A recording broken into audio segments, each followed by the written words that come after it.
Hello everyone, आप सभी लोगों का स्वागत है टीचिंग परीक्षा के आज के इस वीडियो में, जिसके अंदर में फ्रेंड्स हम लोग हमारे बीपीएससी टीआरई 4.0 के लिए एक विशेष सेशन को कंडक्ट करेंगे। आपको बता दूं फ्रेंड्स कि इस सेशन के अंदर में जो भी क्वेश्चंस हम लोग करेंगे ये आप लोगों के बीपीएससी के पैटर्न पर आधारित होगा। डिफरेंट एग्जाम्स के अंदर में पूछे गए प्रश्न, उसके ऊपर में जो उसके एक्सप्लेनेशन है, उसके जो ऑप्शन है, उस पर और किस प्रकार के प्रश्न आगे में पूछे जा सकते हैं, आपके एग्जाम के अंदर में किस तरीके के प्रश्न आएंगे, उन सारी चीजों के ऊपर में डिस्कशन करेंगे। तो पूरा लेक्चर आप लोग ध्यान से देखिए। सबसे पहले उन सभी लोगों का बहुत बहुत शुक्रिया फ्रेंड्स, जिन्होंने भी यहाँ पर में अपना अपना योगदान दे दिया है। ठीक है, सेशन को लाइक एंड शेयर कर दिया है। तो जल्दी जल्दी से बता दीजिए कितने बच्चे हैं जिन्होंने जो है सेशन को लाइक कर दिया है और अपना अपना योगदान यहाँ पर में दे दिया है। लॉयल बच्चे जल्दी जल्दी से हाथ ऊपर कर देंगे, ठीक है, ताकि मैं देख सकूं कि कितने बच्चे हैं यहाँ पर में। और इसके बाद में जो है फ्रेंड्स, जिन भी बच्चों ने अभी तक नहीं किया है जल्दी से सेशन को लाइक कर देंगे, शेयर कर देंगे, क्योंकि आप लोगों के लिए आज एक बहुत बड़ी जो है इंपॉर्टेंट वाली घोषणा करने वाला हूं। आपके लिए सरप्राइज है इस सेशन के अंदर में, सरप्राइज अनाउंसमेंट, जिसमें आप लोगों को बहुत ज्यादा बेनिफिट होने वाला है। ठीक है, चलिए तो शुरू करते हैं फ्रेंड्स हम लोग हमारे पहले क्वेश्चन के साथ में। देखिए, ड्यूरिंग द दिल्ली सल्तनत के समय में एक शब्द था जिसका नाम, जिसको मुकद्दम बोलते थे। आप लोगों को यहां पर मैं बताना है कि ये जो मुकद्दम शब्द है या चौधरी भी जिसको बोला जाता था, ये किसके लिए इस्तेमाल किया जाता था। ठीक है, तो दिल्ली सल्तनत के समय में अगर मैं बात करूं सबसे शुरुआती समय में क्या होता था कि अगर मान लो कि आप, ठीक है, ये राजा है, ठीक है, ये राजा है और ये आप एक नोबल हो या फिर नोबल, या फिर आप कह सकते हो कि एक जमींदार टाइप के व्यक्ति हो जिसके पास में अपनी खुद की सेना भी है। ठीक है, आपने क्या किया, इस राजा की मदद की, शुरुआती समय की बात करा बता रहा हूँ दिल्ली सल्तनत के अंदर में। ठीक है, अब आपने राजा की मदद की तो राजा आपको सैलरी देगा उसके बदले में कुछ ना कुछ इनाम। तो पैसे ना देकर वो क्या करता था, अपने राज्य में से एक जमीन का टुकड़ा आपको दे देता था। बोलता था कि यहां से जितना भी टैक्स आएगा वो तुम रख लेना। इस जमीन के टुकड़े को बोला जाता था इक्ता। ठीक है, क्या बोलते थे, इक्ता, शुरुआत में। तो राजा की मदद करने के लिए नोबल्स को, ठीक है, जो उस समय के व्यक्ति होते थे जो राजा की मदद करते थे, सैनिक सहायता करते थे, सामंत लोग होते थे, उन लोगों को सैलरी के रूप में एक जमीन का टुकड़ा देते थे और यहां से जितना भी टैक्स आएगा वो वहां से अपनी सैलरी वसूल कर लेगा। ठीक है, तो जमीन जो दी जाती थी उसको इक्ता बोला जाता था और इस व्यक्ति को इक्तेदार। ठीक है, ये याद रखना है आप लोगों ने। अब ये जो इक्ता था धीरे धीरे धीरे धीरे जो है फ्रेंड्स, बाद में ये इक्ता वाली प्रथा खत्म हो गई और सूबों में बांट दिया गया। ठीक है, पूरा जो शासन होता था उसको सूबे में बांट दिया। कई व्यक्तियों को ही उस प्रांत का, उस सूबे का सूबेदार बना दिया गया। ठीक है, जैसे मान लो ये पहले इक्ता था, छोटी जमीन थी, अब बाद में बहुत सारे बड़ा बड़े प्रांत बना दिए गए, तो फिर उस व्यक्ति को बोला जाने लगा सूबेदार। सूबेदार, सूबेदार मतलब उस प्रांत का, उस सूबे का मुख्य अधिकारी, सूबेदार।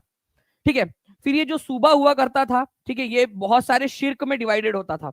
मतलब जैसे आज आपके राज्य, आप कौन से राज्य से बिलोंग करते हो, जल्दी बताओ, आप कौन से राज्य से बिलोंग करते हो। उस राज्य के किसी ना किसी जिले से बिलोंग करते होंगे आप। कौन सा राज्य और कौन से डिस्ट्रिक्ट से बिलोंग करते हो, जल्दी से मेरे को कमेंट करके बताओ आप। तो आप में से मैक्सिमम लोग, ठीक है, बिहार प्रांत या बिहार सूबे से बिलोंग करते हो, उसमें से भी कोई ना कोई जो है जिले से बिलोंग करते होंगे। तो ये जो छोटे छोटे प्रांत थे इनको शिक कहा जाता था, शिक। ठीक है, शिक, ओके, शिक कहा जाता था, छोटे छोटे से जो प्रांत में डिवाइडेड था। और इन जो छोटे छोटे शिक हुआ करते थे उनको कहा जाता था शिकदार। ठीक है, तो शिकदार, जैसे ये सूबे का जो व्यक्ति है उसको सूबेदार बोलते थे, वैसे ही ये जो शिक का अधिकारी होता था, मतलब किसी जिले टाइप का जो छोटे छोटे बना दिए गए थे उसको शिकदार बोलते थे। अब ये जो शिक थे ये और छोटे छोटे गांव से बने हुए थे, छोटे छोटे जो ग्रामीण इलाके थे उनसे बने हुए थे। तो जो गांव का अधिकारी होता था, विलेज का जो सरपंच होता था, उसको बोला जाता था मुकद्दम या फिर चौधरी। अब देखिए हम कहां से कहां नीचे तक लेकर आए इसको। ओके, तो आप लोग समझ गए होंगे अभी। तो जो गांव थी वो बेसिक यूनिट हुआ करती थी, सबसे बेसिक यूनिट, दिल्ली सल्तनत के समय में भी, मुगलों के समय में भी और प्राचीन भारत के समय में भी सबसे बेसिक यूनिट एडमिनिस्ट्रेशन की, प्रशासन चलाने के लिए। तो गांव का जो सरपंच होता था उसको मुकद्दम या फिर चौधरी बोला जाता था, गांव के सरपंच को। तो इस तरीके से सूबा सबसे बड़ा, पहले तो सबसे बड़ा ऑब्वियस सी बात है, पूरा प्रांत, पूरा आपका राज्य होगा। ठीक है, जो सल्तनत है वो, सल्तनत को छोटे छोटे सूबों में बांटा गया था। जैसे आप कोई ना कोई सूबे में रहते होंगे, कोई ना कोई प्रांत या राज्य में रहते होंगे, उसी को सूबा आप पकड़ लीजिए। सूबे को छोटे छोटे शिक में बांटा गया था और शिक जो था वो बहुत सारे गांव से बना हुआ था और गांव का जो सरपंच होता था उसको मुकद्दम या चौधरी बोला जाता था। ठीक है, समझ में आ गया आप लोगों को, जल्दी बता दीजिए, समझ में आ गया आप लोगों को मुकद्दम। ठीक है, या चौधरी गांव का सरपंच। अब ये क्वेश्चन जो है फ्रेंड्स हो सकता है आप लोगों से पूछ लिया जाए, क्योंकि 68वीं बीपीएससी के अंदर में ऑलरेडी आ चुका है। ऐसे क्वेश्चन करना चाहते हो जो बाकी बच्चे जो है गलत करके आएंगे, आप लोग सही करके आओगे सिर्फ? अगर हाँ तो मुझे बताइए, मैं आप लोगों को इस तरीके के जितने भी क्वेश्चन है सारे के सारे करा दूंगा आसान भाषा के अंदर में। ठीक है, बस आप लोगों का मुझे दिखना चाहिए कि आप लोग पढ़ाई वाले बच्चे हो और आप लोग जो है यहाँ पर मैं अपना अपना रिस्पॉन्स जो है प्रॉपरली दे रहे हो। चलिए नेक्स्ट क्वेश्चन की तरफ में आगे बढ़ते हैं फ्रेंड्स। आप लोगों को बता देखिए, ये एमपी एचएस टेट के अंदर में आया हुआ है। मैं आपसे कह रहा हूं कि आप एक एक जो है ना टीचिंग परीक्षा एकमात्र ऐसा जो है आप लोगों के लिए प्लेटफॉर्म है जहां से आप लोग बहुत सारी एग्जाम्स क्लियर कर सकते हो। ठीक है, एमपी एचएस टेट के अंदर में आया हुआ आपका वर्ग 1 के अंदर में 2018 के हिस्ट्री के अंदर में आया हुआ क्वेश्चन। ठीक है, दिल्ली सल्तनत के समय में मुकद्दम या चौधरी किसको बोला जाता था? ठीक है, तो ये बोला जाता था गांव के मुखिया को, विलेज हेड को बोला जाता था। आप लोगों ने आंसर लगा दिया है। ठीक है, मेरे बताने के पहले कितने लोगों ने आंसर लगा दिया था? जल्दी से सेशन को लाइक एंड शेयर भी करते रहेंगे फ्रेंड्स, जितने भी बच्चे देख रहे हैं। ठीक है, देखिए ये क्वेश्चन आया आपका 2023 के अंदर में, बट ये क्वेश्चन ऑलरेडी 2018 में आ चुका है। टीचिंग परीक्षा के पास में 3 लाख से भी 3.5 लाख के करीब हम लोगों के पास में जो है फ्रेंड डेटाबेस हो चुका है क्वेश्चंस का, इंपॉर्टेंट वाले क्वेश्चंस का। ठीक है, वो क्वेश्चन बैंक में से टीचिंग परीक्षा आप लोगों के लिए जो है क्वेश्चंस निकाल के लेकर आता है। और आप देख सकते हो कि 2018 में आया हुआ था एमपीएचएस टेट के अंदर में ये क्वेश्चन, और इसके बाद में आपका 2023 के अंदर में 68वीं बीपीएससी के अंदर में आया। तो टीचिंग परीक्षा के साथ में जुड़कर जो पढ़ाई करेगा वो एग्जाम जो है वो क्लियर कर लेगा। कोई भी एग्जाम क्लियर कर सकता है वो व्यक्ति। ठीक है, चलिए आगे बढ़ते हैं हम लोग फ्रेंड्स। यहाँ पर में आप लोग देखिए 68वीं बीपीएससी का एक और क्वेश्चन आपका, तबाकत अकबरी किसने लिखी थी? ठीक है, तबाकत अकबरी जिसको जो है आपको मोर रिलायबल सोर्स माना जाता है, ठीक है, अबुल फजल के अकबरनामा से भी। अकबरनामा किसने लिखा था? अकबरनामा बहुत ही फेमस पुस्तक है अकबरनामा। ठीक है, 3 पार्ट्स में डिवाइडेड है। अबुल फजल ने लिखी थी। अबुल फजल कौन था? अकबर का दोस्त भी था, उनका दरबारी भी था। तो ऐसा माना जाता है कि कई बार वो जो है ना अकबर के फेवर में ही उसने ज्यादा चीजें लिखी होंगी। ठीक है, तो अबुल फजल ने लिखी थी। लेकिन एक पुस्तक और है तबाकत अकबरी, ये किसने लिखी है? तबाकत अकबरी, देखो गुलबदन बेगम इसको नहीं लिख सकती थी। क्यों क्यों नहीं लिख सकती थी? क्योंकि गुलबदन बेगम का उस समय तक निधन हो चुका था। गुलबदन बेगम हुमायूं की बहन थी। हुमायूं हुमायूं की सिस्टर थी है। ठीक है, सिस्टर, तो उसने हुमायूं नामा लिखी है। ठीक है, गुलबदन बेगम ने। ओके, तो अब्दुल हमीद लाहौरी, निजामुद्दीन अहमद किसने लिखी है ये पुस्तक? ये बताएंगे आप सभी के सभी। और एग्जामिनर ने आप लोगों को यहाँ पर में इसके अंदर में हिंट दिया है कि इसको आपका ज्यादा ऑथेंटिक माना जाता है कई बार अकबरनामा से भी, क्योंकि ये इंडिपेंडेंट लिखी गई थी पुस्तक। ठीक है, तबाकत अकबरी नाम से पुस्तक जो थी। तो तबाकत अकबरी जो है फ्रेंड्स, ये पुस्तक जो है ये निजामुद्दीन अहमद करके एक व्यक्ति थे, उनका नाम था ख्वाजा निजामुद्दीन अहमद बख्शी। ठीक है, तो एक लेखक थे, इतिहासकार लेखक। ठीक है, मध्यकालीन मुस्लिम इतिहासकार। ठीक है, ख्वाजा निजामुद्दीन अहमद बख्शी उनका पूरा नाम था। तो निजामुद्दीन अहमद आप लोगों का यहाँ पर में आंसर हो जाएगा। तो निजामुद्दीन अहमद जो थे, इन्होंने जो है फ्रेंड तबाकत अकबरी नाम से पुस्तक लिखी। और जो है इसके अंदर में, ठीक है, उन्होंने बहुत सारी चीजें लिखी है।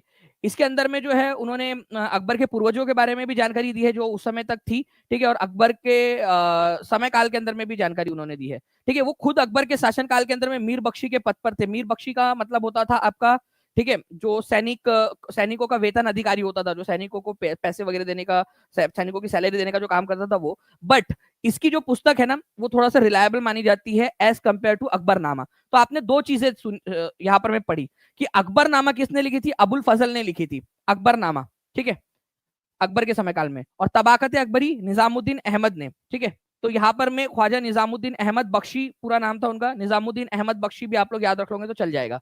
ठीक है, चलिए 993 केवल 7 लाइक्स हम लोग दूर है 1000 से। हर एक बच्चा जल्दी से, अब केवल 4 लाइक्स दूर है हम लोग। जल्दी जल्दी से सेशन को लाइक एंड शेयर करते रहेंगे फ्रेंड्स। हर एक बच्चा एक एक बार कम से कम शेयर कर देगा तो मैं जो है आप लोगों के लिए बहुत जल्द जो घोषणा करने वाला हूँ। ठीक है, हम लोग यहाँ पर में जैसे ही हमारे 2000 प्लस स्टूडेंट्स हो जाएंगे, ठीक है, लाइव मैं वो आपके लिए घोषणा कर दूंगा जल्दी से। तो हर बच्चा जल्दी जल्दी से शेयर कर दीजिए ना। नेक्स्ट क्वेश्चन की तरफ में आगे बढ़ते हैं हम लोग फ्रेंड्स। यहाँ पर में हमारे, ठीक है, तो अब्दुल हमीद लाहौरी जो है उन्होंने पादशाह नामा लिखी है।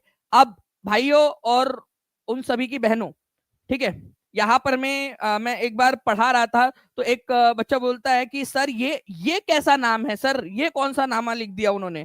अरे भाई तुम गलत समझ रहे हो, तुम्हारी जो है ना तुम कहीं और निकल गए हो। ठीक है, यहाँ पर मैं एक्चुअल में बादशाह को बादशाह जो है उसको पारसी भाषा में पादशाह भी बोला जाता है।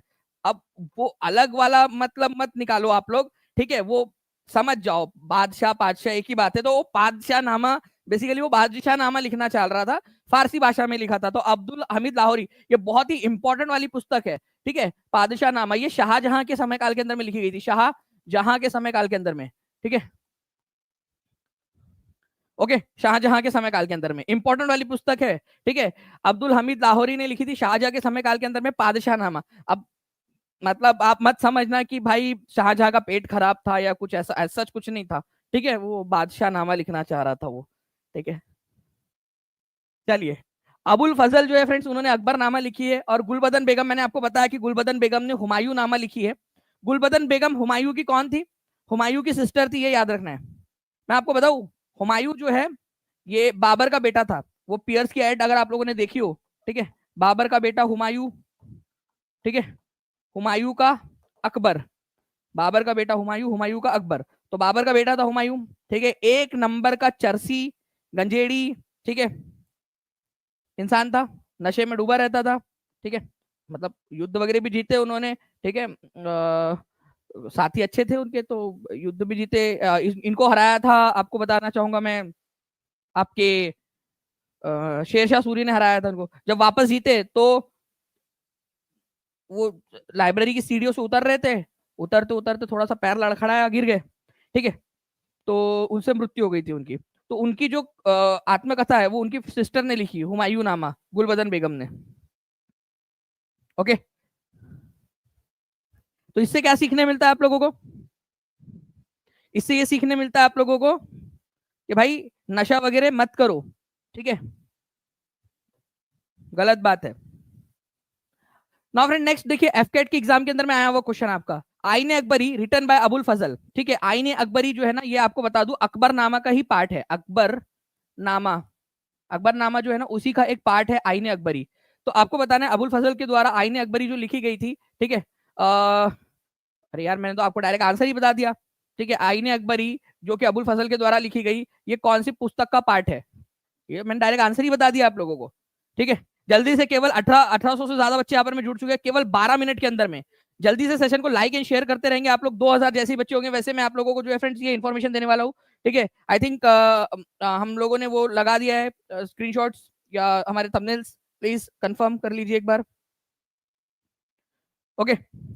तो आंसर जो है फ्रेंड्स यहाँ पर हो जाएगा आपका अकबरनामा। अकबरनामा किसने लिखी है जल्दी से बता दीजिए, और तबाकत अकबरी किसने लिखी है आप लोग बता सकते हो, ठीक है, अकबरनामा और तबाकत अकबरी, ठीक है, ये याद रखिएगा आप लोग। अकबरनामा जो है फ्रेंड्स ये याद रखना है आप सभी लोगों ने, ठीक है, ये लिखी अबुल फजल ने, और तबाकत अकबरी लिखी है निजामुद्दीन अहमद, ख्वाजा निजामुद्दीन अहमद बख्शी पूरा नाम था, निजामुद्दीन अहमद याद रख सकते हो आप लोग, दोनों एग्जाम के अंदर में आते हैं। देखिए एफकेट का पेपर, ठीक है, एयरफोर्स का।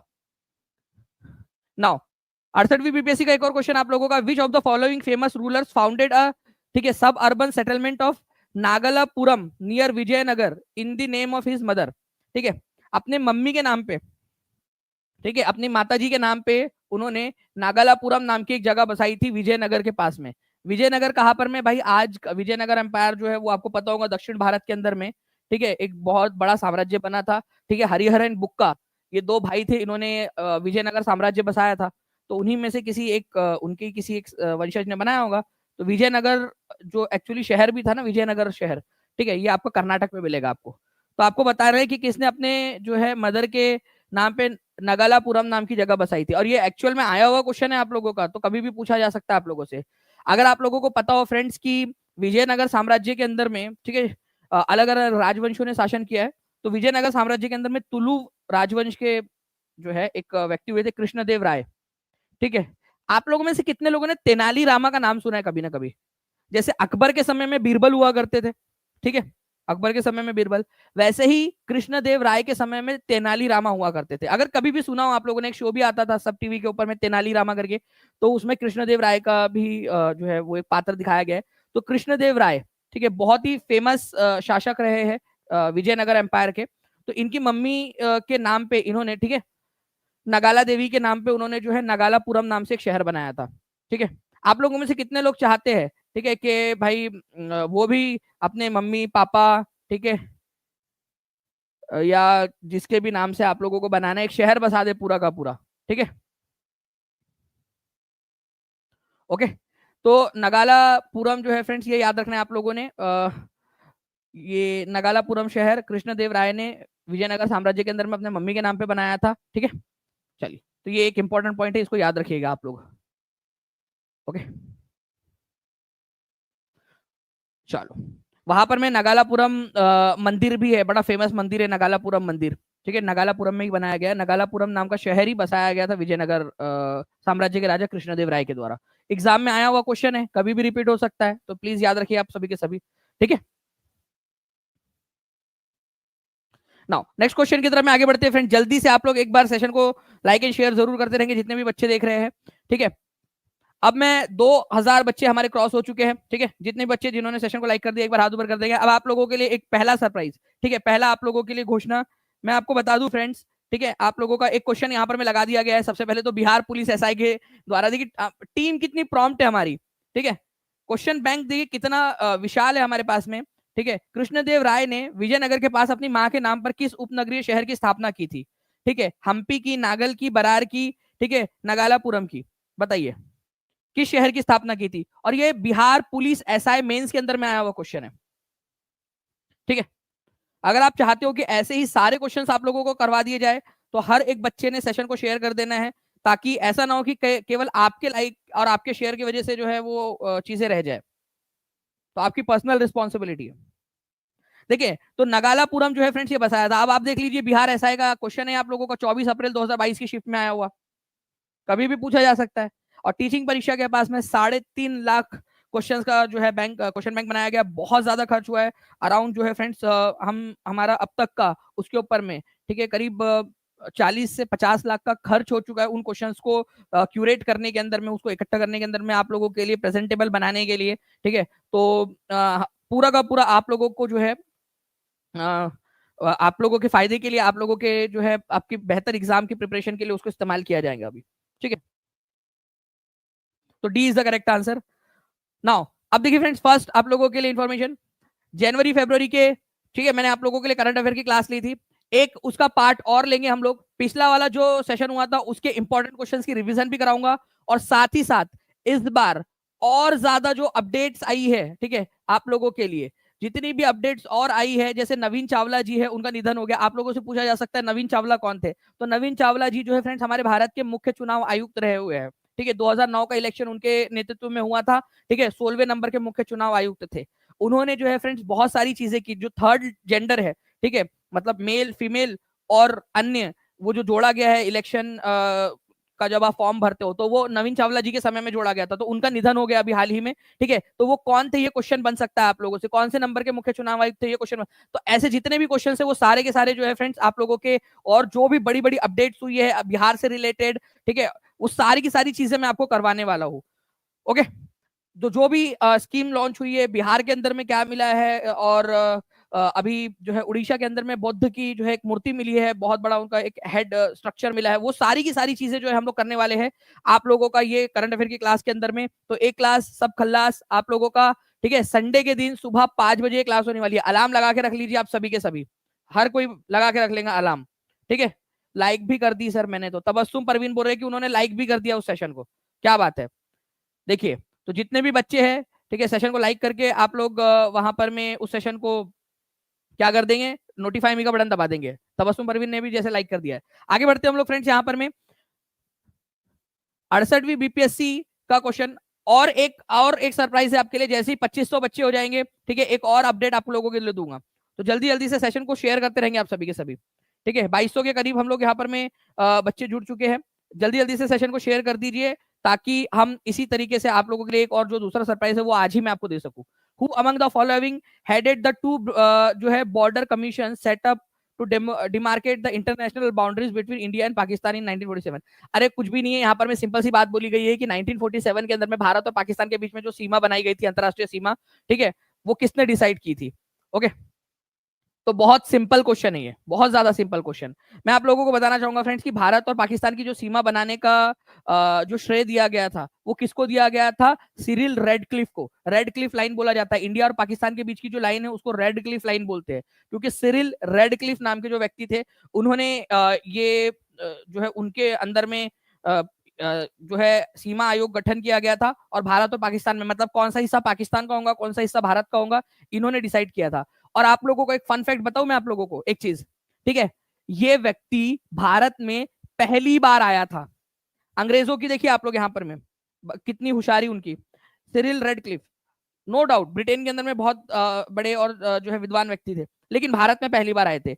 इनको जो है फ्रेंड्स 1 महीने से भी कम का समय दिया गया वो सीमा डिसाइड करने के लिए। आपको पता है हमारा देश, ठीक है, हमारा देश और हमारा जो पड़ोसी, ठीक है, बुद्धू देश है, वो 15 अगस्त 1947 को आजाद हो गए। आपको पता है कि सिरिल रेडक्लिफ की रिपोर्ट कब प्रकाशित हुई? रिपोर्ट कब प्रकाशित हुई? ये प्रकाशित हुई थी 17 अगस्त को, 17 अगस्त को प्रकाशित हुई, 2 दिन बाद। मतलब 2 दिन तक किसी को पता ही नहीं था कि भाई कौन सा हिस्सा इंडिया है कौन सा हिस्सा पाकिस्तान है। अभी तुमको इतनी जल्दी जल्दबाजी क्या थी? बीपीएससी के अंदर में कार्यरत थे क्या तुम लोग पहले? ठीक है, बिना बिना तैयारी के जो है वो कर लिए तैयारी, घोषणा कर दिए। वो तुम्हारा तुम्हारा वाला व्यक्ति था ना, वो क्या नाम था उसका, ठीक है, क्लीमेंट एटली, उसने क्या बोला था? क्या बोला था भाइयों, आपको पता है? वो लॉर्ड क्लीमेंट एटली जो था, जो एटली इनका जो प्रधानमंत्री था, उसने, ठीक है, 20 फरवरी 1940, ठीक है 7 को उसने घोषणा की थी कि भाई हम जो है वो हम जून जून 1948 तक छोड़ेंगे भारत को, जून 1948 तक। तुमने जब इतने लंबे समय तक शासन किया है हमारे ऊपर में, तो अच्छे से सेटल डाउन करके जाते ना। और तुम्हारे घर में मान लो कि कोई आया ठेकेदार आया और उसने आधा अधूरा काम किया, बोला कि ठीक है यार अब जल्दी जल्दी करने के चक्कर में उसने कैसे भी बना के चला गया, तुमको अच्छा लगेगा क्या? आज तक भुगत रहे हैं हम लोग, ठीक है, सीमा सही से डिसाइड नहीं करके गए वो लोग। थोड़ा सा 2-4 महीने रुक जाते, ठीक है, ये आजादी देते थे, लेकिन बोलते कि भाई ठीक से करके देंगे करके तुमको। बात सही है कि नहीं? और ऐसा ही करता है बीपीएससी भी, बिहार का शिक्षा विभाग भी कुछ भी बिना तैयारी के जो है वो डाल देता है, नोटिस डाल देता है। आधे लोगों का अभी तक डॉक्यूमेंट वेरिफिकेशन नहीं हुआ, और उन लोगों का जो है आधे लोगों को उनका नियुक्ति पत्र मिल रहा है, ठीक है, कहाँ मिल रहा है क्या मिल रहा है उसकी भी तैयारी बहुत अच्छे से नहीं बताई गई, ठीक है। जब बोला था क्लीमेंट एटली ने, ठीक है, कि भाई है करके, तो मैं नहीं बोल रहा कि जून 48 तक रुको तुम, ठीक है, जाना चाहिए था तुमने जल्दी से, लेकिन एटलीस्ट पूरा अच्छे से तो करके जाते। तो सिरिल रेडक्लिफ जो था फ्रेंड्स, इसने इसको दिया गया था काम। ओके, तो ये याद रखिएगा आप सभी के सभी। नाउ अब देखिए फ्रेंड्स, एक और क्वेश्चन आपका, who introduced the Mahalwari settlement system in Bengal. बहुत ही, ठीक है, बढ़िया क्वेश्चन है आपका, who introduced the Mahalwari settlement. अब देखिए यहाँ पर में एक जो है ना एक पॉइंट है यहाँ पर में। सबसे पहली बात तो महलवारी सेटलमेंट जो है ना, आप लोगों को बता दूं कि ये बंगाल नहीं बल्कि बंगाल के जो है आपका बंगाल प्रांत से, ठीक है, ये बंगाल प्रांत है, बंगाल प्रांत के जो है उत्तर पश्चिमी जो इलाके थे यहाँ पर में, यहाँ इंट्रोड्यूस किया गया था, ठीक है, बंगाल प्रांत के उत्तर पश्चिमी प्रांतों के अंदर में, ये इधर साइड में बंगाल के उत्तर पश्चिमी इलाके के अंदर में।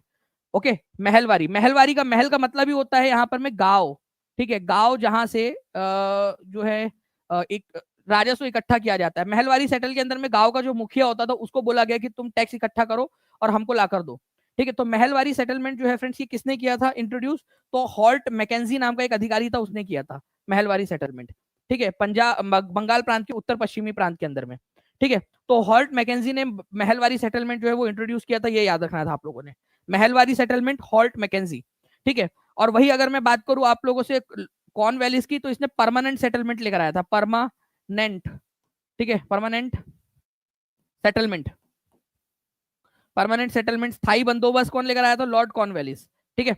और हॉल्ट मैकेजी लेकर आया था महलवारी सेटलमेंट। दक्षिण भारत के अंदर में आप लोगों को पता होगा फ्रेंड्स, एक रियोतवारी सेटलमेंट था, रियोतवारी, रियोतवारी का मतलब होता है, रियोत का मतलब ही होता है किसान, डायरेक्ट किसानों से अंग्रेज ही वसूल करते थे, ना कोई बिचौलिया होता था। जैसे कौन वाले परमानेंट सेटलमेंट में जमींदार बिचौलिए थे, जमींदार लोग जो हुआ करते थे, ठीक है। मैं हॉल्ट मैकेजी का जो महलवारी सेटलमेंट था उसके अंदर में गांव का मुखिया बिचौलिया था, गांव का मुखिया टैक्स इकट्ठा करता था और अंग्रेजों को ले जाके देता था। बट यहाँ पर में अंग्रेज अधिकारी डायरेक्टली किसानों के साथ में एग्रीमेंट करते थे और डायरेक्ट किसानों से वसूलते थे टैक्स वगैरह या रेंट जो भी होता था उनका। तो इसी वजह से इसको रियोतवारी, डायरेक्ट किसानों से वसूलने वाला टैक्स बोला जाता था। ठीक है। अलेक्जेंडर रीड नाम का अधिकारी था, उसने सबसे पहले इसको ट्राई किया था मैसूर के इलाके में, टीपू सुल्तान के इलाके में, और पूरे मद्रास प्रांत के अंदर में उसको लागू किसने किया था? थॉमस मुनरो ने। इस वजह से इसको मुनरो सिस्टम भी बोला जाता है। कभी अगर आप लोग कहोगे कि सर एक करवा दीजिए सेटलमेंट्स के ऊपर में सारे क्वेश्चंस और सारे बीपीएससी के क्वेश्चंस, मैं आपको करवा दूंगा, बट मुझे आप लोगों का रिस्पॉन्स यहाँ पर में चाहिए बढ़िया तरीके से। ठीक है, हर एक बच्चा सेशन को शेयर करता रहे तो मैं आपके लिए पक्का करवा दूंगा। और ये आप लोगों को सारे क्वेश्चंस, ठीक है, जो टीचिंग परीक्षा के 10,000 प्लस जो बीपीएससी के प्रीवियस ईयर क्वेश्चंस आपको दिए गए उसके अंदर में भी दिया गया है। जितने भी बच्चों ने नहीं लिया है वो जल्दी से ले लीजिएगा, क्योंकि उसका प्राइस इंक्रीज होने वाला है। बहुत ज्यादा बैकएंड के ऊपर में खर्च आ रहा है, क्योंकि जो पेड स्टूडेंट है उनको भी जो है 99 रुपीज के अंदर में मिल रहा है अभी। ठीक है, बैकएंड के अंदर में सर्वर कॉस्ट आ रहा है, तो अभी उसके प्राइस हो सकता है बढ़ जाए, और जो 1410 रुपए में मिल रहा है उसका भी हो सकता है प्राइस बढ़ जाए, क्योंकि खर्च बहुत हो रहा है बैकएंड से। ठीक है, आप लोगों को हम पूरी कोशिश कर रहे हैं कि मिनिमम से मिनिमम अमाउंट के अंदर में उसको प्रोवाइड करें। बट देखिए, हमेशा जो क्वालिटी प्रोडक्ट होता है, ठीक है, क्वालिटी प्रोडक्ट, उसको क्वालिटी को बनाए रखने के लिए खर्च करना पड़ता है पीछे से। और टीचिंग परीक्षा बहुत ज्यादा हैवी इन्वेस्टमेंट उसके अंदर में कर रहा है, बहुत ज्यादा पैसा उसके अंदर में डाल रहा है ताकि आपको क्वालिटी दी जा सके। ठीक है, तो और ज्यादा बेहतर क्वालिटी के लिए, ठीक है, थोड़ा सा उसका अमाउंट बढ़ाना पड़ेगा। तो जितने भी बच्चे हैं जो जुड़ना चाहते हैं वो जल्दी से जल्दी जुड़ जाए, ताकि आप लोग कम से कम दाम के अंदर में ही उसको ले सके। ठीक है, 30 डेज चैलेंज देने में मजा आ रहा है, सलमा बेगम जी बोल रहे हैं। तो जो बच्चे 30 डेज चैलेंज दे रहे हैं, ठीक है, वो भी बताते रहेंगे कि कैसे होगा, आप लोग कैसा चल रहा है आपका। और 30 डेज चैलेंज के अंदर में पहले 10 दिन की जो टेस्ट होंगी उसका मैं आपको बता दूं कि उसकी एक और टेस्ट आपकी लेंगी, हम लोग लेंगे सरप्राइज टेस्ट। ठीक है, वैसे सरप्राइज टेस्ट थी आपकी, बताना नहीं चाहिए था, लेकिन अभी सलमा बेगम जी ने बोला है तो मैं आपको बता दूं कि 10 दिन जैसे ही होंगे उसी दिन आपकी 2 टेस्ट होंगी, एक सरप्राइज टेस्ट भी होंगी आपकी। उस दिन सपनों वाली क्लास होंगी आप लोगों की, और उसके अंदर में सरप्राइज टेस्ट आपको लिया जाएगा आपके। Where did Vinoba Bhave launch the individual satyagraha in 1940? ठीक है, देखिए, इंडिविजुअल सत्याग्रह के पहले सत्याग्रही के रूप में किसको चुना गया था 1940 में? विनोबा भावे को। ठीक है, विनोबा भावे। आप लोगों को बताना है फ्रेंड्स कि विनोबा भावे जो है, ठीक है, इन्होंने पहला जो सत्याग्रही इनको बनाया गया था, तो इन्होंने कहां पर में लॉन्च किया था?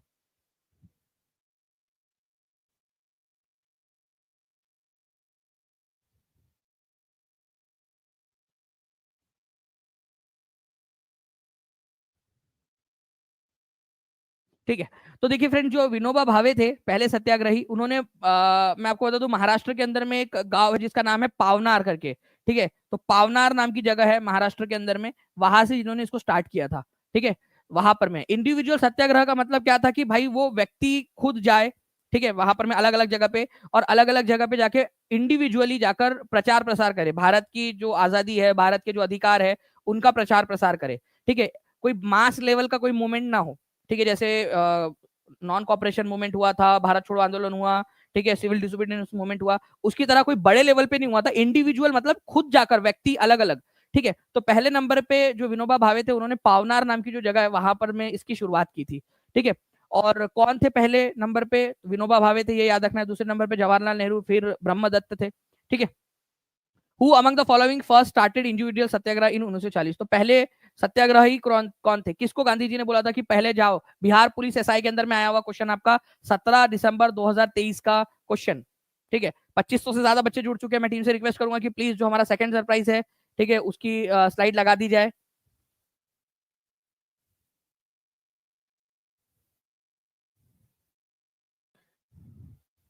जी, तो देखिए, अगर मैं बात करूं फ्रेंड्स आप लोगों से, 1940 के अंदर में जो है वो प्रथम सत्याग्रह किसने स्टार्ट किया था?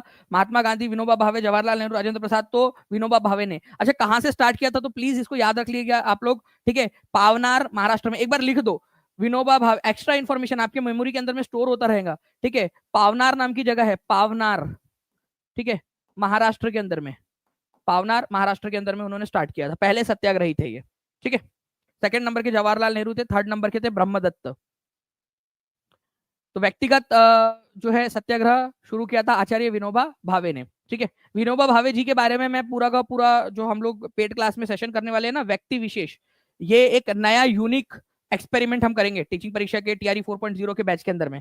एक नया एक्सपेरिमेंट। ठीक है, हम क्या करेंगे, व्यक्ति विशेष जो है, जैसे जवाहरलाल नेहरू, उनके बारे में सारी चीजें हम लोग पढ़ेंगे। ठीक है, इससे क्या होगा, आप लोगों का बहुत सारी और भी चीजें कवर हो जाएंगी। आचार्य विनोबा भावे, ठीक है, लाला लाजपत राय, ठीक है, डॉक्टर बी आर आम्बेडकर, ठीक है, लाला हरदयाल, ठीक है, जितने भी इंपॉर्टेंट है, ठीक है, सूर्या सेन, जितने भी आपके हैं, राजेंद्र प्रसाद जी, जयप्रकाश नारायण, इस तरीके से हम एक पूरी की पूरी एक श्रृंखला स्टार्ट करेंगे व्यक्ति विशेष नाम से, और उसके अंदर में हम लोग पूरा बड़े स्तर के ऊपर में उसको करने वाले हैं। ठीक है, तो ये भी एक आप लोगों के लिए मैं बात बता दूं, जो हम बहुत जल्द स्टार्ट करने वाले हैं इस चीज को। नाउ फ्रेंड देखिए, 68वीं बीपीएससी के अंदर में आया हुआ क्वेश्चन, 1918 में मोंटफोर्ट सुधारों पर, ठीक है, अब ये मोंटफोर्ट क्या है? ठीक है, तो मोंटफोर्ट जो है फ्रेंड्स, ये दो लोगों के नाम से मिलकर बना है। एक है आपका, ठीक है, मॉन्टेग्यू, और एक है चैम्सफोर्ड। ठीक है, मोंटफोर्ट, ओके।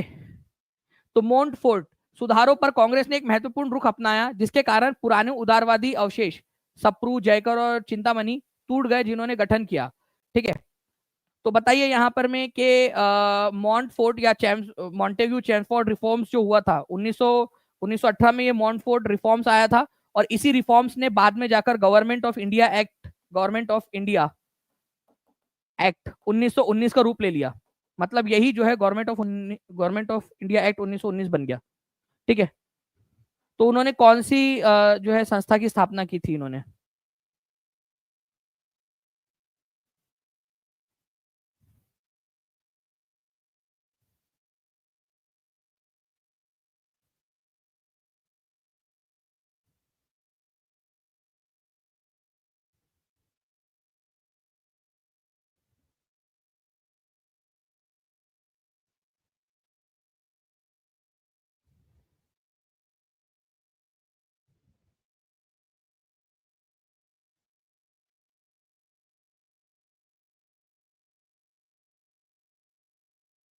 जी, तो देखिए यहाँ पर मैं जो 1918 के अंदर में नेशनल कांग्रेस के जो लोग थे, जो नरमपंथी लोग थे, ठीक है, वो क्या हुआ, कांग्रेस से टूट गए। उन्होंने एक अलग जो है संस्था की स्थापना की, जिसका नाम उन्होंने रखा इंडियन नेशनल लिबरल फाउंडेशन। तो इंडियन नेशनल लिबरल फाउंडेशन जो है फ्रेंड, इसकी स्थापना की गई। ठीक है, और हसन इमाम जो थे, ठीक है, उनकी अध्यक्षता के अंदर में इंडियन नेशनल कांग्रेस का बॉम्बे के अंदर में सत्र बुलाया गया 1918 के अंदर में। एक विशेष सत्र था 1918 के अंदर में बुलाया गया, हसन इमाम उनकी अध्यक्षता के अंदर में, मॉन्टेग्यू चेम्सफोर्ड सुधार के ऊपर में विचार विमर्श करने के लिए। उसके अंदर में कुछ लोग ऐसे थे जो चाहते थे कि इसको अपना लिया जाए। ठीक है, मतलब जो इसमें बात की गई है मॉन्टेग्यू रिफॉर्म्स के अंदर में, मॉन्टेग्यू चेम्सफोर्ड रिफॉर्म्स के अंदर में, जो 1918 में उसकी रिपोर्ट आई थी, बाद में जाकर ये 1919 का कानून बना। ठीक है, तो उसको एक्सेप्ट कर लिया जाए।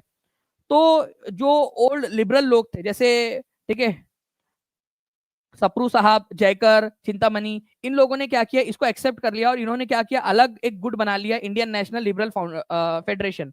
क्यों बनाया? क्योंकि इंडियन नेशनल कांग्रेस के मैक्सिमम लोग इसके विरोध में थे, और ये लोग जो चाहते थे, ठीक है, सप्रू, जयकर, चिंतामणि, ये लोग चाहते थे कि भाई इसको एक्सेप्ट कर लिया जाए। ठीक है, मॉन्टेक्यू चेम्सफोर्ड रिफॉर्म्स की रिपोर्ट जो है उसको एक्सेप्ट कर लिया जाए, और गवर्नमेंट ऑफ इंडिया एक्ट 1919 भी भारत के लिए अच्छा है, इसको एक्सेप्ट कर लिया जाए। बट कांग्रेस इसको एक्सेप्ट नहीं करना चाहती थी।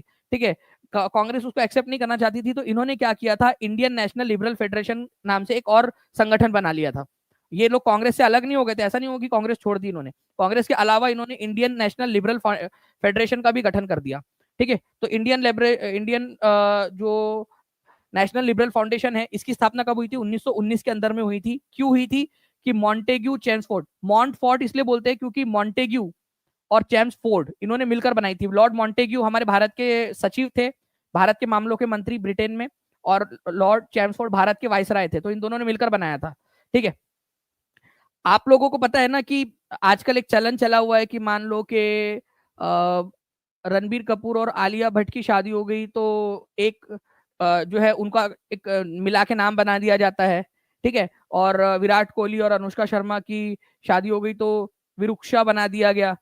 ठीक है, आपकी और आपके हस्बैंड की क्या बन सकता है नाम, बताओ बोलो मुझे। ठीक है, तो ये तो आज हमने बनाना स्टार्ट किया। देखिए, इतिहासकारों ने पहले ही मॉन्टेग्यू और चेम्सफोर्ड को मिला के मॉन्टफोर्ड बना दिया था। वो बात अलग है, ये भी मेल थे, ये भी मेल थे। ठीक है, इन्होंने मिलकर रिपोर्ट बनाई थी ना, इस वजह से मॉन्टफोर्ड बना दिया गया। ठीक है, Montford report, Montagu Chelmsford report. जो बाद में मॉन्टफोर्ड रिपोर्ट या मॉन्टेग्यू चेम्सफोर्ड रिपोर्ट ही 1919 का कानून बनी थी। ये भी क्वेश्चन अपने आप में बनता है आपका। इसके मॉन्टफोर्ड रिफॉर्म्स के समर्थन में कौन सा दल की स्थापना की गई थी? इंडियन नेशनल कांग्रेस के कुछ लोगों के द्वारा। तो इंडियन नेशनल लिबरल फेडरेशन 1919 में इसकी स्थापना की गई थी। ठीक है, चलिए नाउ फ्रेंड्स, अब एक क्वेश्चन आप लोगों का, cabinet mission was sent to India for which of the following purpose? ठीक है, कैबिनेट मिशन आपको पता है फ्रेंड्स कि ये आया था आपका 1946 के अंदर में। ठीक है, 1946 के अंदर में आया था, मार्च 1946 के अंदर में। कैबिनेट मंत्री थे ये लोग। ठीक है, 3 कैबिनेट के मंत्रियों को भेजा गया था भारत के अंदर में, ये जांचने के लिए कि भारत के जो नेशनल गवर्नमेंट है, ठीक है, या भारत को जो सत्ता का हस्तांतरण है वो किस तरीके से किया जा सकता है। तो बताइए इसका आंसर क्या होगा आप लोगों का? तो देखिए, राष्ट्रीय सरकार की स्थापना करना ये मेन इनका उद्देश्य नहीं था, राष्ट्रीय सरकार की स्थापना करना। पाकिस्तान की मांग भी इनका नहीं था। इनका ये था कि भाई एक तरीका ढूंढना कि क्या सत्ता का हस्तांतरण जो है, सत्ता का हस्तांतरण मतलब power of transfer of power, क्योंकि अभी पावर किसके पास में है? अंग्रेजों के हाथ में। भारतीय लोगों के पास में देना है, तो उसके लिए एक संवैधानिक व्यवस्था होनी चाहिए। संविधान हो, ठीक है, और कुछ एक ऐसी व्यवस्था हो जिसके जरिए पावर भारतीयों के हाथ में दिया जा सके, फिर भारतीय लोग अपना देखते रहेंगे कि उनको सरकार कैसे बनानी है। तो सत्ता का हस्तांतरण जो है फ्रेंड्स, ठीक है, उसको करने के लिए कोई व्यवस्था बनाना, ठीक है, उसके बारे में विचार विमर्श करना, उसके लिए कैबिनेट मिशन को भेजा गया था। तो केवल दूसरा इसका आंसर है। उनका कोई मतलब नहीं था पाकिस्तान से, उनका कोई मतलब नहीं था भारतीय राष्ट्रीय सरकार स्थापित करने से। मेन मकसद था उनका कि भारत को सत्ता का हस्तांतरण करना है, ठीक है, उसके लिए कोई ना कोई संवैधानिक तरीका ढूंढे, संवैधानिक व्यवस्था बनाए। और कैबिनेट मिशन की सिफारिश पर ही भारत में फिर संविधान सभा बनाई गई। संविधान सभा, संविधान सभा का गठन किया गया। देखिए, अब आप लोग समझ पाओगे थोड़ा सा कि क्यों आंसर ऑप्शन नंबर 2 है, क्योंकि कैबिनेट मिशन की सलाह पर ही फिर संविधान सभा का गठन किया गया भारत के अंदर में, क्योंकि वो चाहते थे कि सत्ता का हस्तांतरण करना है, अगर ट्रांसफर ऑफ पावर्स करना है तो कोई ऐसी व्यवस्था होनी चाहिए, ठीक है, जिसके जरिए हम पावर ट्रांसफर किए जा सके, ठीक है, और वो भारतीय लोग ही कर सकते। तो संविधान सभा बना दो, फिर वो लोग अपना देख लेंगे कि किस तरीके की व्यवस्था उनको चाहिए। ठीक है, जल्दी से प्लीज, अभी तक यहाँ पर मैं हमारा जो है नेक्स्ट वाला जो सरप्राइज है वो लगा नहीं है फैज, तो प्लीज एक बार जल्दी से कंफर्म करिए इसको। चलिए नेक्स्ट क्वेश्चन की तरफ में हम लोग आगे बढ़ते हैं फ्रेंड्स, लेकिन उससे पहले आपको बता दूं कि कैबिनेट मिशन जो है आप लोगों का, ठीक है, एटली ने बनाया था फरवरी 1946 के अंदर में, लेकिन मार्च 1946 के अंदर में वो भारत पहुंचता है। ठीक है, मार्च 1946 में भारत के अंदर में आया। ठीक है, और उसमें पैथिक लॉरेंस, स्टैफोर्ड क्रिस और एवी अलेक्जेंडर, ये 3 लोग थे उस समय में। Now next question, at which place in Bihar has the first floating solar power plant been built? Bihar का तैरता हुआ सौर ऊर्जा संयंत्र कहां पर में बनाया गया है? ठीक है, तो भारत का या बिहार का पहला तैरता हुआ सौर ऊर्जा संयंत्र कहां पर में बनाया गया है बिहार के अंदर में? कभी भी हो सकता है, रिपीट करके पूछ लिया जाए। तो दरभंगा के अंदर में बनाया गया फ्रेंड्स, ये याद रखना है आप लोगों ने। ठीक है, तो दरभंगा के अंदर में भी कहा बनाया गया है? तो दरभंगा के अंदर में जो है आप लोगों का कदीराबाद नाम की जो जगह है वहां पर में इसको बनाया गया है, या दिलबारपुर नाम की जगह पे, या जमालपुर नाम की जगह के ऊपर में। देखिए यहाँ पर मैं आप लोगों के तीनों ही ऑप्शन के अंदर में दरभंगा दिया गया है। ठीक है, तो आपको याद रखना है कदीराबाद नाम की जो जगह है वहां पर में बनाया गया है दरभंगा के अंदर में। ठीक है, दरभंगा में तो बनाया है बस बट दरभंगा में भी कदीराबाद नाम की जो जगह है वहां पर में बनाया गया है। ठीक है, ए इज द करेक्ट आंसर। ये आप देख सकते हो इस तरीके से तैरता हुआ ये सोलर प्लांट है। ठीक है, तैरता हुआ दरभंगा के अंदर में। ओके, इसकी क्षमता है 2 मेगावाट, ठीक है, बिजली को उत्पन्न करने की। 2 मेगावाट बिजली जो है ये उत्पन्न कर सकता है। और Bihar Akshay Urja Vikas agency, Bihar renewable energy development authority, इसकी क्या करेंगी फ्रेंड्स? देखभाल कर रही है।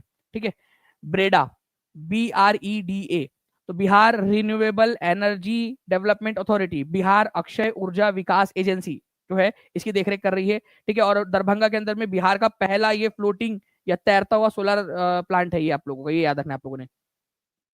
ओके, चलिए नाउ फ्रेंड नेक्स्ट क्वेश्चन आप लोगों का, in which district of Bihar has the first floating solar plant been built? ठीक है, अब देखिए यहाँ पर में ये क्वेश्चन आप लोगों का आया था 68वीं बीपीएससी के अंदर में 12 फरवरी 2023 को। ठीक है, और आप देख सकते हो कि 12 फरवरी से 26 अगस्त कितना समय है, उसी में बिहार सेकेंडरी टीचर के एग्जाम के अंदर में, ठीक है, ऑफिशियल पेपर के अंदर में आपका ये क्वेश्चन आ गया। ठीक है, in which district of Bihar the first floating solar power plant been built? ठीक है, कौन सा डिस्ट्रिक्ट? अब तो आपके लिए याद हो गया, कदीराबाद है, कदीराबाद में, दरभंगा में। ठीक है, तो कितना आसान क्वेश्चन हो गया आप लोगों के लिए, और आसान हो गया। अब तो और आसानी से आप लोग लगा सकते थे।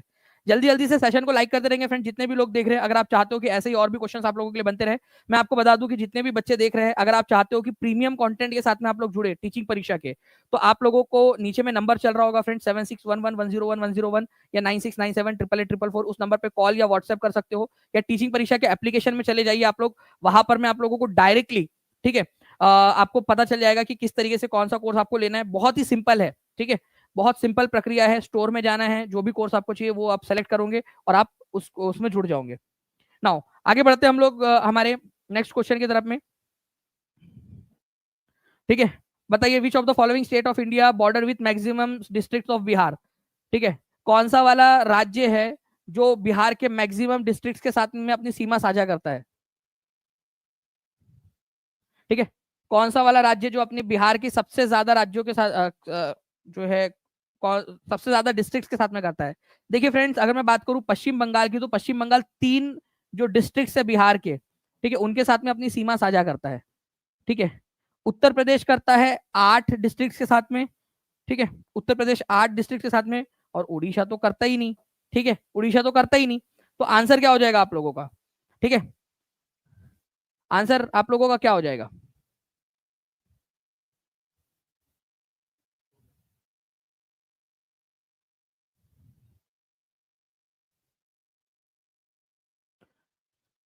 ठीक है, चलिए, तो उत्तर प्रदेश जो है फ्रेंड्स, उत्तर प्रदेश जो है 8 के साथ में, और झारखंड जो है 8 जिलों के साथ में जो है अपनी सीमा साझा करता है, ये याद रखना है आप लोगों ने। पश्चिम बंगाल जो है 3 के साथ में, उड़ीसा तो करता ही नहीं है, ठीक है। तो आंसर इसका ऑप्शन नंबर बी हो जाएगा आप लोगों का। ओके, और बिहार की सीमा 3 राज्यों के साथ में जो है लगती है। 3 राज्य कौन कौन से, आप लोग कमेंट करके बता देंगे। नाउ फ्रेंड्स, आप लोग बताइए जल्दी से कि इस पर्टिकुलर क्वेश्चन का आंसर क्या होगा आपका।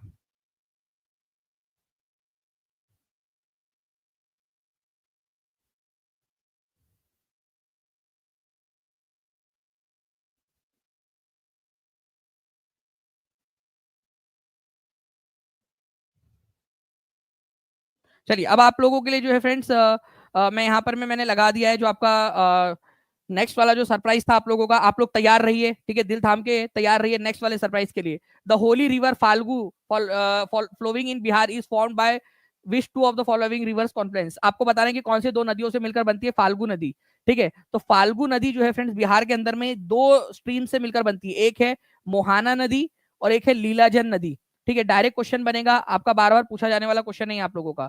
तो फाल्गु को निरंजना भी बोल दिया जाता है कई बार, ठीक है। तो ये मोहाना और लीलाजन जो नदियां है उनसे मिलकर बनती है। फाल्गु नदी या निरंजना नदी का बौद्ध धर्म से क्या जो है फ्रेंड्स रिलेशन है, जल्दी बताइए आप लोग, ठीक है, फाल्गु नदी का।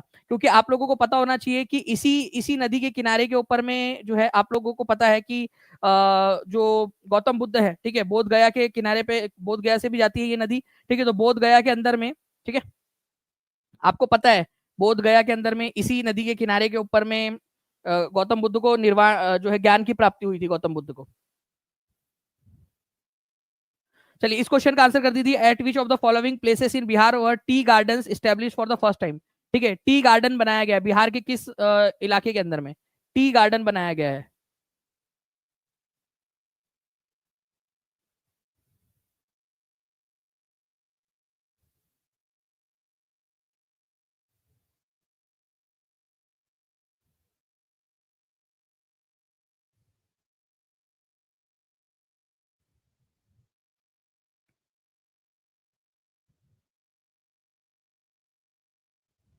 चलिए, बहुत बढ़िया friends. Eight which of the following place Bihar के अंदर में टी गार्डन बनाया गया है, चाय बागान बनाया गया है दार्जिलिंग के जो है आपके उसके तर्ज के ऊपर में ये बनाया गया है ठाकुरगंज में। अब ये ठाकुरगंज कौन से जिले के अंदर में पड़ता है, ये भी आप मुझे बताएंगे कमेंट करके, जल्दी बताइए। ठाकुरगंज कौन से वाले जिले के अंदर में पड़ता है?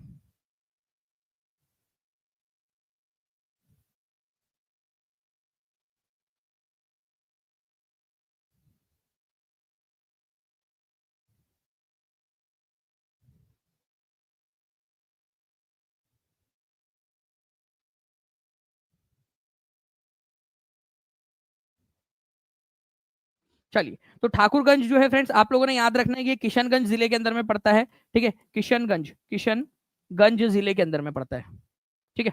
नाउ नेक्स्ट क्वेश्चन की तरफ में हम लोग आगे बढ़ते हैं फ्रेंड्स। आप लोगों का यहाँ पर में जो है ठाकुरगंज बिहार के पूर्वोत्तर के अंदर में आप लोगों का ठाकुरगंज किशनगंज जो इलाका है वहां के ठाकुरगंज क्षेत्र के अंदर में बनाया गया है। ठीक है, और ये जो है आप लोगों का, ठीक है, ये याद रखेंगे आप सभी के सभी, इंपॉर्टेंट है, और हो सकता है कि एग्जाम के अंदर में आप लोगों से पूछ लिया जाए। नेक्स्ट क्वेश्चन जो है आप लोगों का, आपको बताना है विच of the following hills does not have tea plantation. ठीक है, कहां पर में जो है वो आपको चाय के बागान नहीं मिलेंगे, चाय बागान नहीं है। ठीक है, कन्नान देवन के अंदर में, नीलगिरी के अंदर में, दार्जिलिंग के अंदर में, या गिरनार के अंदर में।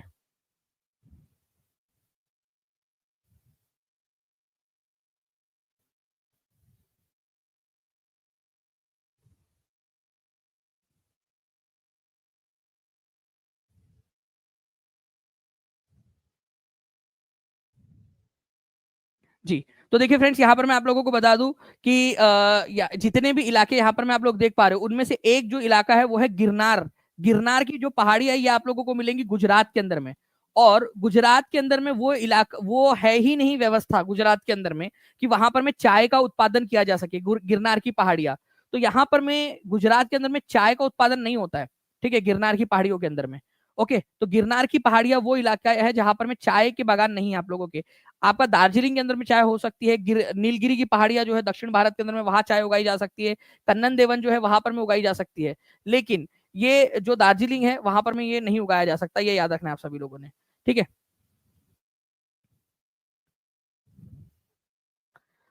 ओके, चलिए आगे बढ़ते हैं हम लोग यहाँ पर में फ्रेंड्स, हमारे जो है नेक्स्ट क्वेश्चन की तरफ में। Which food industry among the agro based industries is dominated in Bihar. आपको बताना है कि कौन सी इंडस्ट्री जो है बिहार के अंदर में डोमिनेटेड है। क्या गन्ना उद्योग बिहार के अंदर में बहुत ज्यादा डोमिनेटेड है, कि गन्ने का बहुत ज्यादा उत्पादन होता है, ठीक है, अनाज का उत्पादन होता है, या दाल उद्योग का उत्पादन होता है। आपको बताना है इनमें से कौन सी वाली है, और ये 68वीं बीपीएससी में आया, कभी भी आ सकता है। बिहार की जो कृषि है वो अनाज आधारित है, ये याद रखेंगे आप लोग। अनाज का बहुत ज्यादा उत्पादन होता है यहाँ पर में, गन्ने का उत्पादन इतना नहीं है यहाँ पर कि भाई गन्ने का उत्पादन हो रहा है या बहुत सारी चीजों का, नहीं, यहाँ पर में अनाज का उत्पादन होता है, ये याद रखना है आप लोगों ने। अनाज जो है वो मेन है यहाँ पर, तो अनाज आधारित है बिहार की कृषि, अनाज आधारित कृषि है।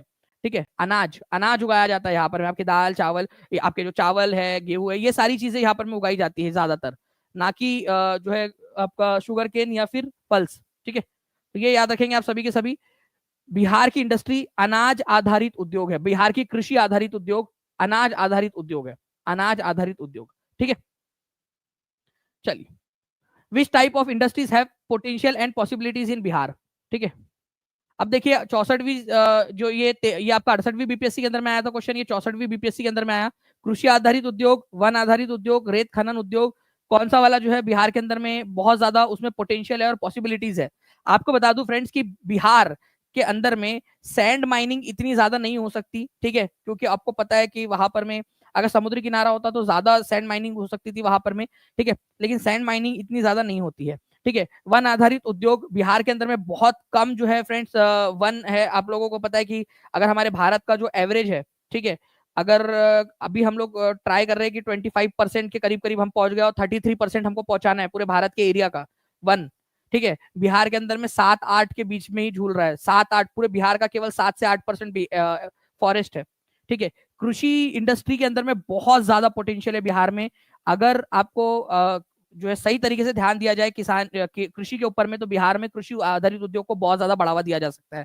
इस तरीके के क्वेश्चन आपसे पूछे जाएंगे। और मैं आपको बता दूं कि जो 10,000 प्लस एमसीक्यूज आपको प्रीवियस ईयर क्वेश्चन दिए गए हैं टीचिंग परीक्षा के अंदर में, उसमें जल्दी से जल्दी आप लोग ज्वाइन हो जाइए। उसके जो है प्राइसेस इंक्रीज होने वाले, जस्ट बिकॉज क्योंकि उसके ऊपर में खर्च बहुत आ रहा है। हमने बहुत ज्यादा उसके ऊपर में जो है फ्रेंड्स इन्वेस्टमेंट किया हुआ है और कंटिन्यूअसली कर रहे हैं। ठीक है, तो जो भी चीज अच्छी होती है, आप लोग जो है अगर आपने फोन लिया है तो आप क्या देखते हो, आप उसके अंदर में क्वालिटी देखते हो। ठीक है, कि उसमें क्वालिटी क्या है, क्यों वो महंगा होता है, क्योंकि उसमें बहुत सारी उसमें टेक्नोलॉजी इस्तेमाल हुई भी होती है और बहुत खर्च आया होता है उसके अंदर में। ठीक है, इवन आप खुद भी, ठीक है, अपने आप को बेहतर बना रहे हो। आप जब जो है मान लो आप टीचर बन गए, फिर आपको हेड टीचर बनना है या हेड मास्टर बनना है, तो आपकी सैलरी इंक्रीज हो जाएगी, क्योंकि अब आप में पोटेंशियल जनरेट हो चुका है, आपने बहुत मेहनत करके अपने ऊपर में इन्वेस्टमेंट करके अपने आप को उस लायक आपने बनाया है। तो उसी तरीके से मैं आपको बता रहा हूँ कि आप लोगों के लिए जो हम लोग पीछे से इन्वेस्टमेंट कर रहे हैं, ठीक है, उसमें खर्च आ रहा है। और जो भी बच्चे जुड़ना चाहते हैं वो आज के आज जुड़ जाइए टीचिंग परीक्षा के कोर्स के साथ में, और उसमें क्योंकि प्राइसेस जो है आपके, ठीक है, रात 12 बजे तक आप लोग जुड़ सकते हो, ठीक है, और क्योंकि उसके बाद में वो उसके प्राइसेस जो है वो बढ़ जाएंगे आपके, ये याद रखना है आप लोगों ने। ना फ्रेंड्स, अभी ये वाली जो चीज है आपके लिए, ये तो मैंने बता दिया आपको। अब एक चीज और है आप लोगों का कि आप लोग के लिए बिहार का जो बजट है, ठीक है, वो मैं आप लोगों को बताना चाह रहा था कि बिहार का बजट, कितने लोग चाहते हैं कि बिहार का बजट इस तरीके से पढ़ाया जाए कि बस एक बार आप पढ़ लो और अगले एक साल तक, ठीक है, 2025-26 का जो बिहार का बजट आया है वो एक बार पढ़ लो और सारे एग्जाम्स के क्वेश्चन जो है आप लोगों के हो जाए। कितने लोग चाहते हैं? केवल ऐसा नहीं कि भाई आज बजट आया और अगले दिन जो है जाके जो आधा समझा आधा नहीं समझा और वो जाके पढ़ा दिया। टीचिंग परीक्षा उस चीज में विश्वास नहीं रखता। टीचिंग परीक्षा विश्वास रखता है वेल रिसर्च के अंदर में। टीचिंग परीक्षा विश्वास रखता है कि भाई आपको, ठीक है, जो उसमें चीज बताई गई है उसको वेरीफाई किया जाए, उसमें कैसे क्वेश्चंस बन सकते हैं उसको वेरीफाई किया जाए। इसी वजह से हमने समय लिया और आज आप लोगों के लिए जो है फ्रेंड्स, संडे के दिन 2 बजे, संडे के दिन 2 बजे जो है आप लोगों की क्लास होंगी और आपके उन्हीं पॉइंट्स के ऊपर में प्रश्न आएंगे बिहार के, जो मैं आपको बता रहा हूं, क्योंकि टीम ने पूरी रिसर्च की है। हम जो है चाहते तो अगले ही दिन आपके लिए लाया जा सकता था, ठीक है, आप लोगों के स्क्रीन के ऊपर में जो है आप लोगों को दिख भी रहा होगा, ठीक है, बिहार बजट की क्लास, ठीक है, 2 बजे आप लोगों की सबसे बेस्ट क्लास होने वाली है। इससे बाहर कुछ नहीं आएगा। बहुत मेहनत से बनाया है, बहुत एफर्ट इसके अंदर में लगा है आप लोगों के लिए। 2 बजे यूट्यूब के ऊपर में होंगी। आप क्लास को जाकर लाइक करके नोटिफाई मी का बटन दबा देना, ऐसा ना हो कि आपसे कोई छूट जाए पॉइंट। जैसे ही ये क्लास होंगी उसके तुरंत बाद आपके एक टेस्ट भी होंगी। हम क्या करेंगे, हमने बहुत जो है वेल स्ट्रक्चर्ड तरीके से इसको बनाया है। जैसे यूट्यूब पे क्लास होंगी पूरी क्लास आपको देखनी है और उसके तुरंत बाद एक लिंक आएंगे आपको, उसके ऊपर में टेस्ट आपने देना है। तो जो बच्चा लाइव देखेगा उसको टेस्ट भी मिलेंगी, तो लाइव जरूर जुड़ जाएंगे आप सभी के सभी उस क्लास के अंदर में, ताकि आप लोगों से वो चीज छूटे ना। तो संडे के दिन 2 इंपॉर्टेंट क्लासेस है आपकी। एक तो आपका करंट अफेयर की क्लास है सुबह 5 बजे, और एक आप लोगों की जो है 2 बजे आप लोगों की बिहार बजट की क्लास है। ठीक है, तो दोनों के लिए समय निकाल के रखिए, अच्छे से पढ़िएगा आप लोग। आप लोगों का, आप समझिए कि संडे के दिन आपका एक लेवल आपका अप होने वाला है, आप एक एक स्टेप ऊपर बढ़ने वाले हो। ओके, चलिए तो मिलते हैं हम लोग फ्रेंड्स हमारे जो है नेक्स्ट क्वेश्चन के अंदर में। सेशन को लाइक जरूर कर दीजिएगा आप सभी के सभी जितने भी लोग देख रहे हैं, ठीक है, और जो लोग टीचिंग परीक्षा के साथ में जुड़ना चाहते हैं मैं आपको बता दूं 7611101101 इस नंबर पे, या 9697888844 इस नंबर पे कॉल कर सकते हैं। अगर कॉल ना लगे तो व्हाट्सएप कर दीजिएगा आप लोग, या फिर आप टीचिंग परीक्षा के एप्लीकेशन पे चले जाइए, आप लोगों को वहां भी जानकारी मिल जाएगी। तो हर कोई बच्चा टीचिंग परीक्षा का एप्लीकेशन जो है उसको डाउनलोड करके रख लेगा, ताकि सारी जानकारियां आप लोगों को वहां से मिल सके। ओके, चलिए, और सेशन कैसा लगा ये मेरे को कमेंट करके जरूर बता दीजिएगा आप लोग। और अगर आप लोग चाहो तो मैं 2-3 सवाल आप लोगों को देना चाहूंगा कि क्या आप लोग इनके आंसर्स कर सकते हो। ठीक है, आप लोग मुझे बताइए कि पहला जो है फ्लोटिंग, ठीक है, सोलर पावर प्लांट कहां पर में बना है बिहार के अंदर में। ठीक है, मैं आपको ऑप्शन भी दे देता हूँ। चंपारण, पश्चिमी चंपारण, पूर्वी चंपारण, मधुबनी, दरभंगा, पटना, कहां पर में बना है तैरता हुआ सोलर ऊर्जा प्लांट। ठीक है, इसके अलावा आप लोग मुझे बता दीजिए कि इंडिविजुअल सत्याग्रह कौन से साल आयोजित किया गया था। चलिए मैं एक आपको दे देता हूँ। ठीक है, कौन से साल में आयोजित किया गया था। विनोबा भावे पहले सत्याग्रही थे, चलिए ये भी बता दिया मैंने आप लोगों को। आप बताइएगा कि इंडिया पाकिस्तान के बीच में, ठीक है, जो बॉर्डर बनी है वो उसको किसने डिसाइड किया था, कौन सी लाइन उसको बोला जाता है। क्या एपी मून ने किया था, एवी अलेक्जेंडर ने, या सिरिल रेडक्लिफ ने? तो ये भी आप बता देंगे मुझे। ठीक है, नेक्स्ट क्वेश्चन आप लोगों का फ्रेंड्स, आप लोग ये बताइएगा जरूर कि अकबरनामा नाम की जो पुस्तक है वो किसने लिखी थी। ठीक है, अकबरनामा।